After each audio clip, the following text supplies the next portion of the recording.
গরমের মরশুমে শরীরচর্চা করা সত্যিই একটি পরিশ্রম সাধ্য কাজ। সেক্ষেত্রে ওয়ার্কআউটের আগে এবং পরে কয়েকটি নিয়ম মেনে চলা প্রয়োজন, যেগুলি আমরা অনেকেই জানি না। চলুন তাহলে সেগুলি জেনে নেওয়া যাক। শরীরচর্চা একদম খালি পেটে করবেন না। ওয়ার্কআউট শুরু করার আগে হালকা কিছু খেয়ে নিন। অন্তত 1 ঘন্টা আগে খেতে পারলে ভালো হয়। হালকা খাবারই খেতে হবে। যেহেতু গরমে শরীরচর্চা করলে প্রচুর ঘাম হয়, ফলে শরীর থেকে জল বেরিয়ে যায়। ডিহাইড্রেশনের সম্ভাবনা থাকে, তাই ওয়ার্কআউটের মাঝে মাঝে জল খান। শরীরচর্চা শুরু করার আগেও জল খেতে হবে।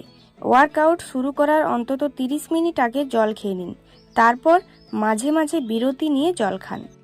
গরমের মরশুমে জিমে গিয়ে ওয়ার্কআউট করুন কিংবা বাড়িতে শরীরচর্চা করুন, সঙ্গে রাখতে হবে নরম সুতির কাপড়। মাঝে মাঝে বিরতি নিয়ে ঘাম মুছে নেওয়ার জন্য।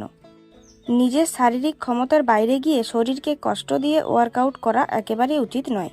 এর ফলে আপনি অসুস্থ হয়ে যেতে পারেন, তাই সেদিকে সতর্ক থাকতে হবে। ওয়ার্কআউটের পর অবশ্যই ভালোভাবে স্নান সেরে নিন। তাহলে শরীরে জমে থাকা ঘাম ব্যাকটেরিয়া দূর হবে, গায়ে দুর্গন্ধ হবে না, সর্বোপরি ঘাম বসে ঠান্ডা লাগবে না।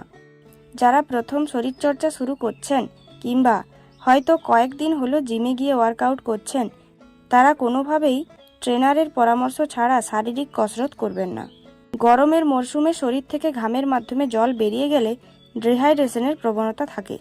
শরীরে জলের ঘাটতি রুখে দেওয়ার জন্য পারলে জলের মধ্যে নুন, লেবু, সামান্য চিনি মিশিয়ে খান, এতে উপকার পাবেন। ওয়ার্কআউট শুরু করার আগে যেমন হালকা কিছু খেয়ে নেওয়া উচিত, তেমনি শরীরচর্চা শেষ হলে তারপরেও হালকা কিছু খাবার খেতে হবে, যা পুষ্টিকর এবং এনার্জির যোগান দেবে। তাই বন্ধুরা, শুধু ওয়ার্কআউট করলেই হবে না। ওয়ার্কআউট করার আগে এবং পরে যে নিয়মগুলি মেনে চলা দরকার, সেগুলি অবশ্যই মেনে চলুন।